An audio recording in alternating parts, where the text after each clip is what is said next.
So guys, meron tayong release ngayon dito na for repair natin. So may-ari nito si Sir Ronald. Sir Ronald, thank you sir ha.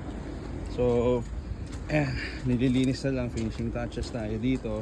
So naging problem nito is sa transmission, sa shift fork. So nung lumapit si sir sa atin, hindi daw niya ang history is hindi niya ginagamit. Yun lang. So parang once a month or hindi pa nga yata nagagamit sa isang buwan. So ang nangyari, magka-problem yung trani niya since hindi talaga ginagamit.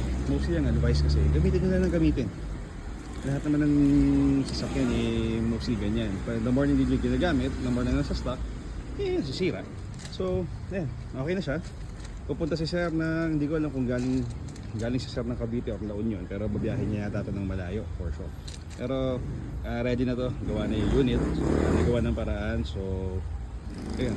Buti meron tayong mga stock dito ng mga sa trani. Ayan, si Sir Ronald ulit ha.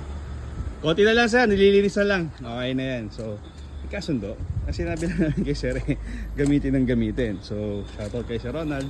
And thank you sa pagtiwala nyo sa amin, sir. Sana hindi na maulit. So guys, pahabol lang. Gamitin nyo lang yung sasakyan nyo. Advice lang naman sa mga followers natin, sa mga nakabili sa amin or sa mga hindi nakabili sa amin, gamitin nyo lang. Mas masisira yung sasakyan kasi pag hindi nyo nagagamit ng maigi or hindi nyo talaga nagagamit. So yun, again, call, text, or much better walk-in kayo dito for para maasikaso namin kayo ng maigi. Okay? Salamat guys!